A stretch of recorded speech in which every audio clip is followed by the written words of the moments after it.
नमस्कार, आप सभी का स्वागत है वरुण चैनल के खास कार्यक्रम प्रश्न प्रहर में। और इस कार्यक्रम में प्रश्न प्रहर चलेगा इस मुद्दे को लेकर कि जनता की क्या क्या समस्याएं हैं, क्या प्रश्न हैं उनकी, क्या अपेक्षाएं हैं, और उलझन ये है कि इन सभी प्रश्नों का समाधान, इन प्रश्नों का जवाब सत्ता पक्ष या विपक्ष देगा या नहीं। प्रश्न दोनों ही पक्षों के लिए है, सत्ता और विपक्ष दोनों के लिए।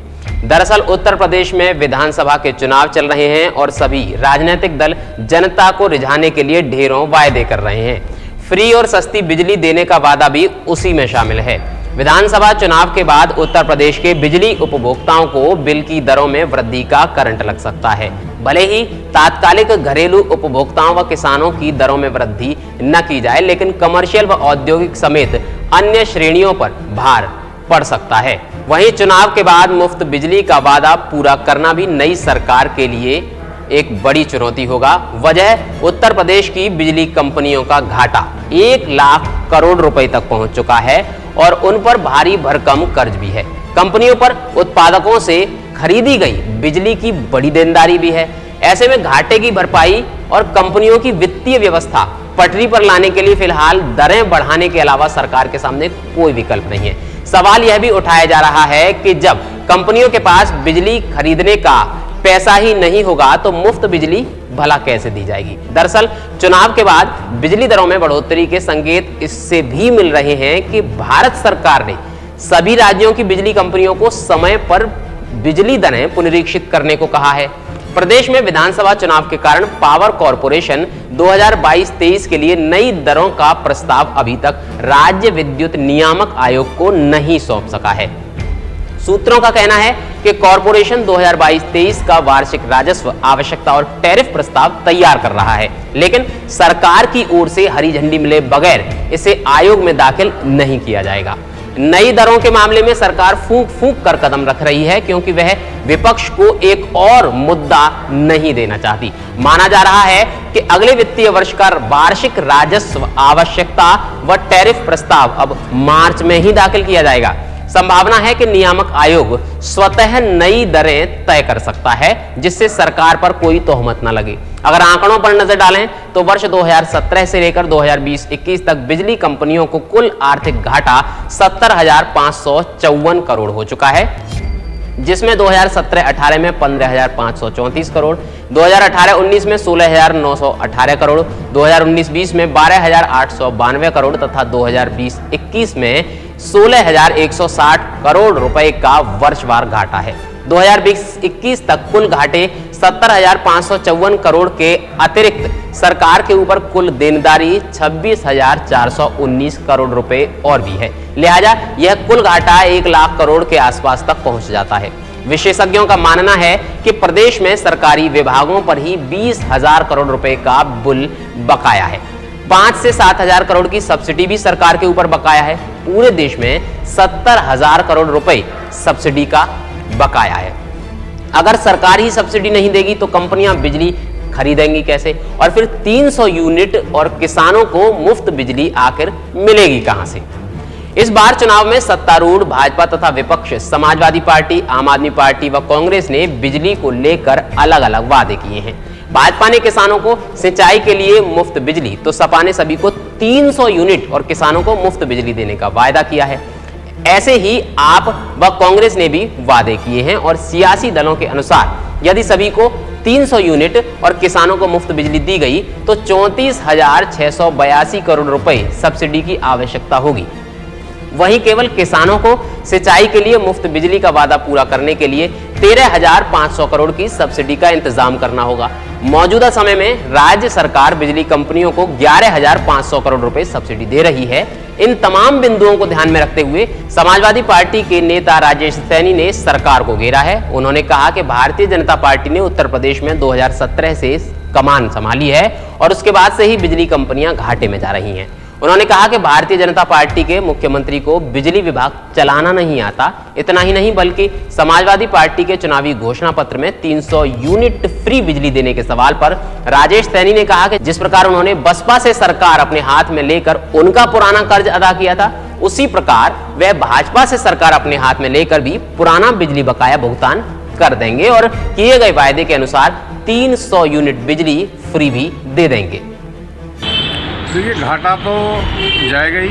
जब बिजली महंगी करते जा रहे हैं, बिजली के बिल हज़ारों के आ रहे हैं, जो 1500 और 2000 के बीच में बिल आता था पिछली समाजवादी सरकार में, उतने ही यूनिट का बिल आज से 4 और 5000 6000 का कर दिया है। बिजली महंगी बिक रहे हैं और घाटे में जा रही है, तो ये दुर्भाग्य की बात है कि वो कहावत है ना कि अगर बंदर के हाथ में अदरक की गांठ दे देंगे तो वो यही आकलन नहीं कर पाया ऐसा खाना है, जब पीना है, क्या करना है। तो ऐसी स्थिति 5 साल से प्रदेश में रही है और इसी का खामियाजा आज भारतीय जनता पार्टी भुगत भी रही है कि प्रधानमंत्री के सभाएँ कैंसिल हो रही हैं और उसमें रोड शो छोड़ के गृह मंत्री जा रहे हैं और वो स्मृति ईरानी जो उनकी मंत्री हैं वो भी कल छोड़ के भागी हैं।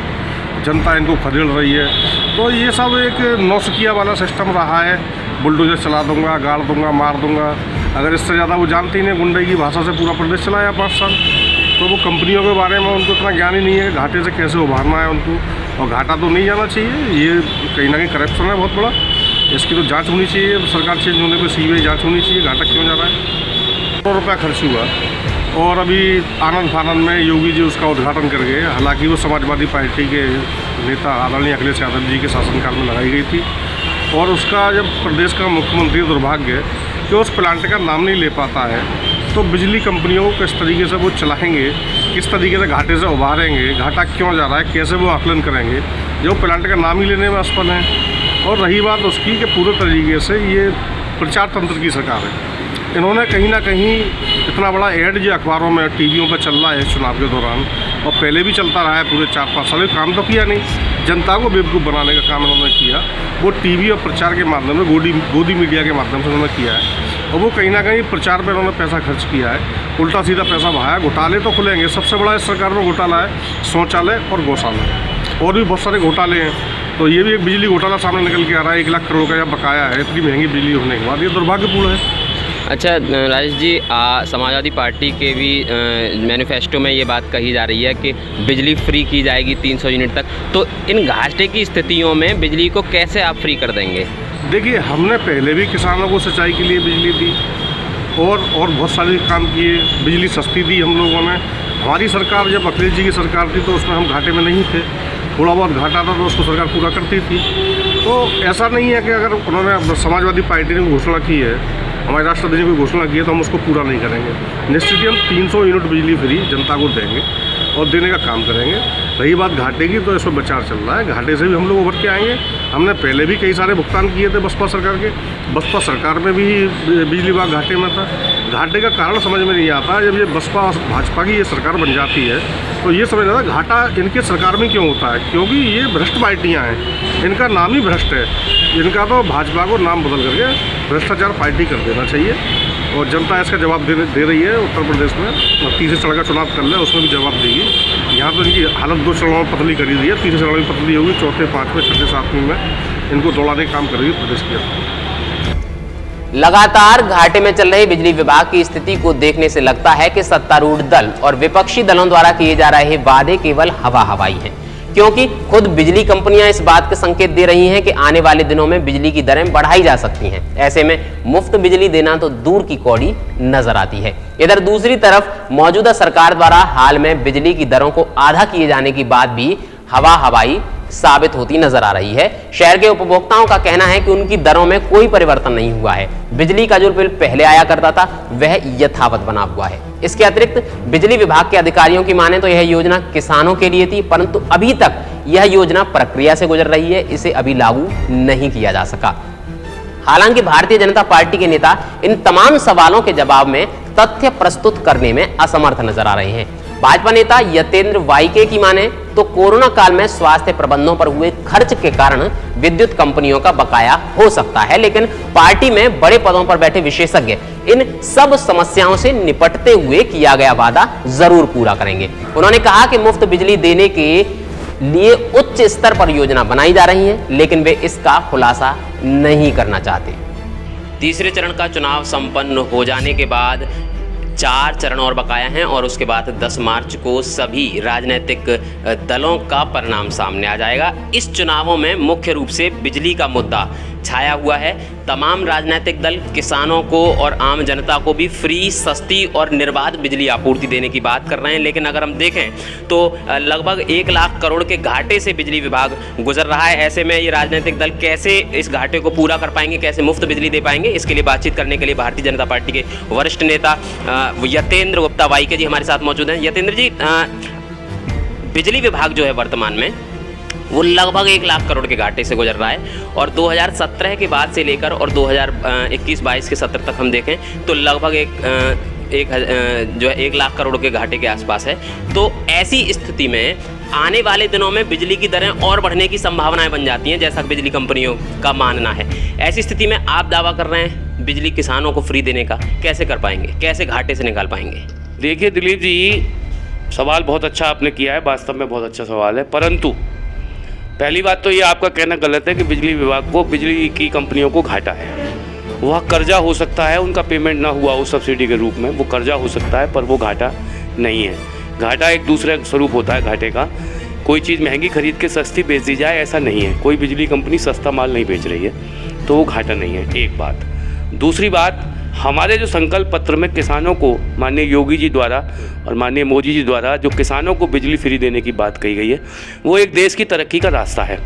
पहले भी सब्सिडियां दी जाती रही हैं, किसानों को सुविधाएं दी जाती रही हैं। यह एक बैलेंस होता है दुनिया का, देश चलाने के लिए कि हमको क्या बैलेंस करना है। दूसरी बात यह है कि ये हमारा अपना प्लान है कि हम क्या करेंगे, ये डिक्लेयर करने के लिए नहीं है जो हम दूसरों को बता दें। 2017 से 2017 तक सपा की सरकार रही और मुझे खूब अच्छी तरह याद है कि पैसा देने के बाद बिजली नहीं थी पूरे शहर में। आप भी जानते होंगे, आप भी यूनिट चलाते हैं। पूरे प्रदेश में 5-5 घंटे 3-3 घंटे बिजली आया करती थी। बहुत से प्रोटेस्ट हुए और उसके खिलाफ, बिजली आपूर्ति के खिलाफ सैकड़ों प्रोटेस्ट, आप रिकॉर्ड उठा के देख लीजिएगा, आपने भी न्यूज़ चैनल में चलाए होंगे। सैकड़ों प्रोटेस्ट हम जनता ने बिजली के लिए किए। आज जनता जनरेटर चलाना भूल गई। आज जनता, क्योंकि बिजली इतनी अच्छी सप्लाई दे रहे हैं योगी जी और मोदी जी, माननीय योगी जी और मोदी जी की नेतृत्व में, क्या हमने 130 करोड़ का पेट्रोल का पेमेंट नहीं किया? भाजपा ने किया। किसने किया? यूपीए सरकार कर्जा छोड़ गई थी, वो केवल और केवल भाजपा ने किया। ये भाजपा की ही गुड अच्छी परफॉर्मेंस रही, भाजपा की अच्छी प्लानिंग का नतीजा है कि हम उस कर्ज को निपटाने में सक्षम रहे और आगे देश को, अपने देशवासियों को पेट्रोल उपलब्ध कराने में भी हमने सफलता प्राप्त की। इसी बीच में निरंतर सैकड़ों परियोजनाएं माननीय योगी जी और मोदी जी द्वारा दी गई। अलीगढ़ शहर इसका गवाह है। अलीगढ़ शहर को वर्षों की जो मांग थी युवाओं की, एक यूनिवर्सिटी, तो जाट राजा महेंद्र प्रताप सिंह जी के नाम पे, जाट श्रोमणी राजा महेंद्र प्रताप सिंह जी के नाम पे यूनिवर्सिटी थी। डिफेंस कॉरिडोर इस अलीगढ़ शहर को मिला। और बात रही बिजली की, हरदोआगंज में 7,000 करोड़ की लागत की तापीय विद्युत परियोजना बनाने का माननीय योगी जी ने उसका उद्घाटन किया है। जब बत्ती पर्याप्त मात्रा में बनने लगेगी तो इसके रेट भी सस्ते होंगे, मुझे ऐसी उम्मीद है, अगर प्लान ठीक किया जाए।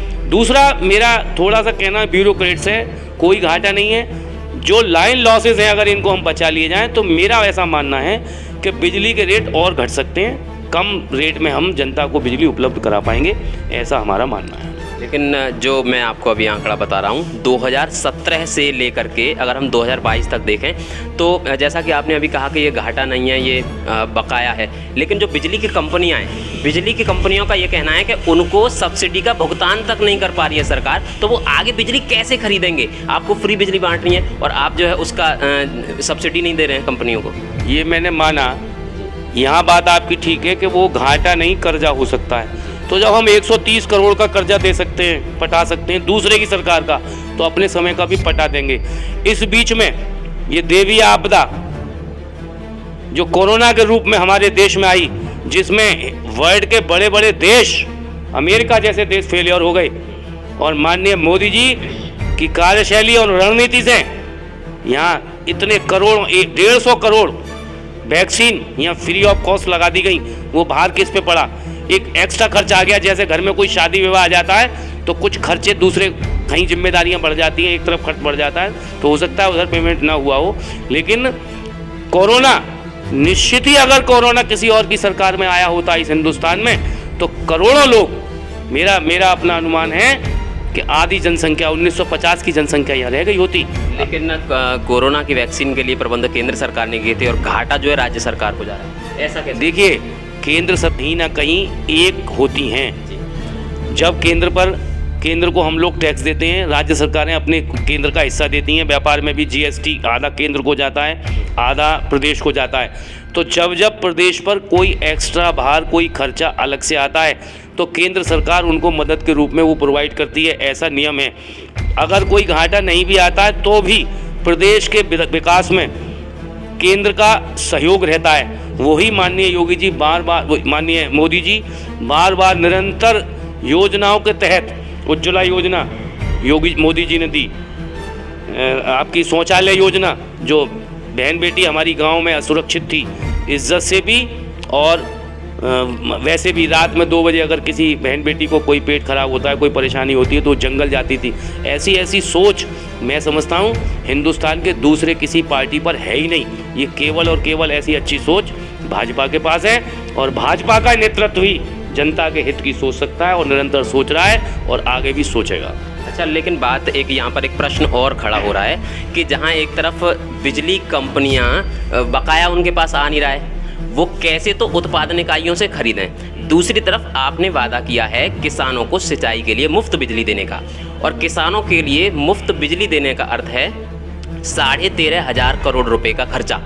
तो जब पिछला भुगतान हुआ नहीं है, 1 लाख करोड़ के घाटे से, या अगर हम कहें कि बकाये से अगर गुजर रही है बिजली की जो कंपनियां हैं, तो एक्स्ट्रा 13,000 करोड़ का भार भी क्या जनता के ऊपर पड़ेगा? तो बिजली की दरें फिर से बढ़ने की उम्मीदें हैं? बिल्कुल नहीं बढ़ेंगी। मैं फिर कह रहा हूँ, माननीय योगी जी का नेतृत्व है, ये प्लानिंग होती है।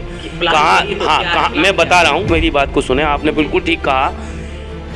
जब कोरोना जैसी महामारी हमारे देश से ख़त्म हो जाएगी तो क्या ये जो हमने वैक्सीन लगाई है, इतना करोड़ों रुपए खर्च किया है, ये खर्चा बचेगा कि नहीं बचेगा? अर्निंग हमारी जब यूँ की तो रहेगी, बिजली के दाम बिल्कुल नहीं बढ़ेंगे, ऐसा मेरा मानना है। जब अर्निंग हमारी बढ़ने लगेगी तो निश्चित ही हमारे पास पैसा स्पेयर होगा और वो पेमेंट हो जाएंगे, ऐसा मेरा अनुमान है। वैसे ये सारा काम बड़े बड़े अर्थशास्त्रियों का है। बहुत बड़ी हमारी पार्टी है, विश्व की सबसे बड़ी ज़्यादा सदस्यों वाली पार्टी है। बहुत योग्य व्यक्ति अर्थशास्त्री इस पे बैठते हैं। जरूर निश्चित ही बड़े बड़े लोगों ने, बड़े बड़े अर्थशास्त्रियों ने बैठकर इसका कोई ना कोई प्लान सोचा होगा, तभी ये घोषणा हुई है। भाजपा ने जब जो संकल्प लिया है वो 100% इतिहास गवाह है। आप देख लें, जो भी संकल्प भाजपा ने कहा वो पूरा किया। 370 धारा इसका एक बहुत बड़ा उदाहरण है। राम मंदिर एक बहुत बड़ा उदाहरण है। 500 साल पुराना मुद्दा, 500 साल से लोग मंदिर भाजपा ने एक झटके में चुटकियों में बनवा दिया, बिना किसी क्लेश के, बिना किसी लड़ाई के। जो समाधान है, अभी हाल में आपको याद होगा कि बिजली की दरों के जो स्लैब हैं वो 4 कर दिए गए थे और इनडायरेक्टली वे में लोगों की जेब पर भार बढ़ गया था। क्या इस तरीके से किया जाए? देखिए, लोगों की जेब पर भार कुछ नहीं पड़ता, ये लोगों को समझने का फ़र्क है। जब हम किसानों को बिजली फ्री देंगे तो उनका उत्पादन सस्ता होगा। जब उनका उत्पादन सस्ता होगा तो उनके रहन सहन में उनकी तरक्की होगी, वो बेहतर जीवन यापन कर पाएंगे। जब वो बेहतर ये जीवन यापन कर पाएंगे, बिजली का क्या है, बिजली के रेट एक तरफ बढ़े तो वो प्रोडक्ट पे आते हैं। जब प्रोडक्ट पे आते हैं तो प्रोडक्ट भी महंगे होते हैं। तो ये कोई नहीं कह सकता पर भी भार पड़ता है। नहीं, भारों पे भार पड़ता है तो महंगाई भत्ते बढ़ रहे हैं, लोगों के तनख्वाह बढ़ रही है, इनकम बढ़ रही है। 2 साल से नहीं बढ़ी है, लोग नहीं बढ़ी है तो बढ़ जाएंगी। अच्छा, जैसे आपने अभी बताया कि अर्थशास्त्री बड़े बड़े बैठे हुए हैं, ये अर्थशास्त्री पिछले 5 साल से काम क्यों नहीं कर पा रहे हैं? पिछले 5 साल से घाटे में चल रहा है डिपार्टमेंट। देखिए, 5 साल का सवाल आपका ठीक है कि अर्थशास्त्री काम क्यों नहीं कर पा रहे हैं, ऐसा नहीं है। ये आपका कहना बिल्कुल गलत है। अर्थशास्त्री निरंतर अपना काम कर रहे हैं, बेहतर काम कर रहे हैं। लेकिन मैंने आपको बार बार आपका ध्यान जो दिलाना चाह रहा हूँ कि जो आपदा आई, एक आपदा भी तो आई इस देश में, उस पर भी तो खर्चा हुआ। क्या आपका अनुमान है कि उस कोरोना के काल में लोगों का जीवन बचाना ज़्यादा ज़रूरी था या अभी पेमेंट करना ज़्यादा जरूरी था? मैं एक भावनात्मक तरीके से आपसे पूछना चाहता हूँ। सत्य है, जीवन आवश्यक है, परंतु 2019 के बाद में कोविड प्रारंभ हुआ था, कोविड-19 इसलिए नाम था, और 2020 के बाद में भारत के अंदर उसका दुष्प्रभाव बढ़ा था। लेकिन हम अगर आंकड़ों को उठाकर देखें तो 2017-18 में 15,534 करोड़ का घाटा, 2018-19 में 16,918 करोड़ का घाटा, 2019-20 में 12,892 करोड़ का घाटा, 2020 के बाद में हम मान सकते हैं कोरोना था। लेकिन उससे पहले लगभग ये समझ सकते हैं लगभग 40 से 45 करोड़ का 100 करोड़ का। अच्छा, उससे पहले के आपने पुराने कर्ज नहीं देखे, आपने सीधे सीधे आंकड़े उस सन के पकड़ लिए, डायरेक्ट सन से आपने आंकड़े पकड़ लिए। आज हमारी सरकार कब आई? उत्तर प्रदेश में हमारी सरकार आई 2017 में, देश में हमारी सरकार आई 2014 में। 2014 में जो देश की वित्तीय स्थिति थी, इससे कोई अनभिज्ञ नहीं है। मैंने आपसे पहले भी पूर्व में कहा 130 करोड़ रुपए तो हम पर मनमोहन सरकार के समय का, यूपीए सरकार का पेट्रोल का कर्जा था। पेट्रोल का कर्जा क्योंकि वो विदेशी अगर हम विदेश का कर्जा वो नहीं पटाते तो हमको पेट्रोलिंग की सप्लाई रुक जाती और ये देश की सारी अर्थव्यवस्था, सारी इंडस्ट्री, सारी लाइन रुक जाती। वो पहले ज़रूरी था। मेरे हिसाब से जो किया है बहुत सही किया है। पहला जब हम 130 करोड़ रुपए का घाटा या कर्जा पटा सकते हैं तो भाजपा सरकार सक्षम है, कोई कर्जा नहीं रहेगा इस देश पे। देश और प्रदेश निरंतर उन्नति की ओर बढ़ रहा है, आगे भी बढ़ेगा, ऐसा मेरा पूरा अनुमान है।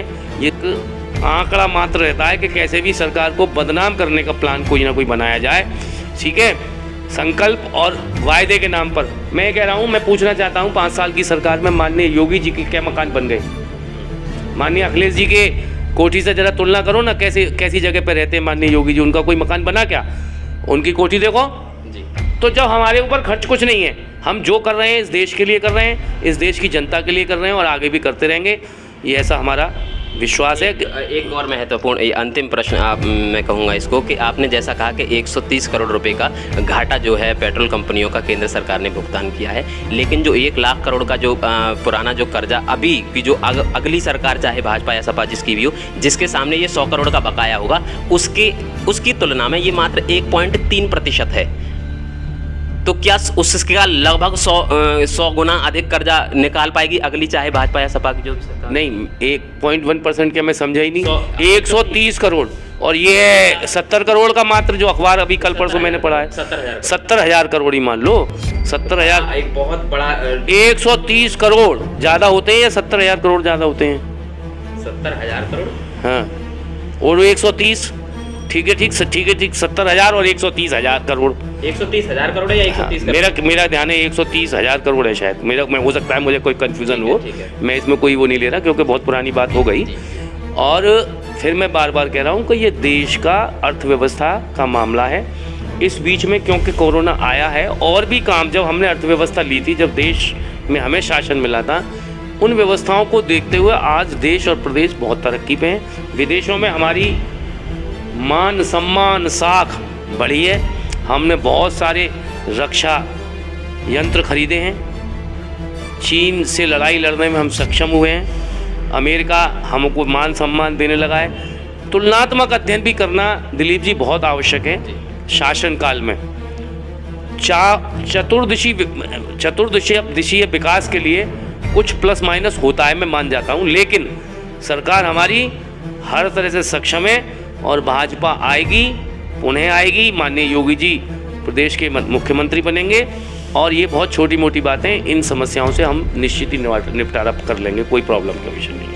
आज तक को दिए एक इंटरव्यू में दिल्ली के मुख्यमंत्री अरविंद केजरीवाल ने सार्वजनिक रूप से यह बताया था कि दिल्ली में उन्होंने लोगों को कैसे 200 यूनिट तक फ्री बिजली दी और उत्तर प्रदेश में भी वे यह कारनामा कर सकते हैं। इस कारनामे को अंजाम देने के लिए वह कौन सी स्ट्रेटजी अपनाएंगे, इस बात का खुलासा भी वे अपने इंटरव्यू में सार्वजनिक रूप से कर चुके हैं। फिर ऐसे में भारतीय जनता पार्टी अपनी स्ट्रेटजी बताने में क्यों बच रही है, यह बात अपने आप में एक यक्ष प्रश्न है। दिल्ली की राज्य सरकार और मुख्यमंत्री अरविंद केजरीवाल द्वारा 200 यूनिट तक फ्री बिजली देने की घोषणा के बाद भारतीय जनता पार्टी के नेताओं ने इस बात की जमकर आलोचना की थी और दिल्ली के नागरिकों को मुफ्तखोर बताया था। जबकि दूसरी तरफ इस बार भारतीय जनता पार्टी के चुनावी घोषणा पत्र में फ्री की चीजें देने की झड़ी लगी हुई है, चाहे वह किसानों को फ्री बिजली देने की बात हो या फिर नागरिकों को नमक, चावल, गेहूं, रिफाइंड और चने। हो सकता है कि उत्तर प्रदेश की योगी सरकार को भी सत्ता प्राप्त करने का यह फार्मूला दिल्ली से मिल गया हो और उन्होंने इस फार्मूले को भी अपनी राजनीति में शामिल कर लिया। वजह भले ही जो हो, लेकिन उत्तर प्रदेश के नागरिकों को आने वाले 5 सालों में कितनी सस्ती या कितनी महंगी बिजली मिलेगी, यह तो नई सरकार के शपथ ग्रहण के बाद ही पता चलेगा। फिलहाल इस कार्यक्रम में इतना ही।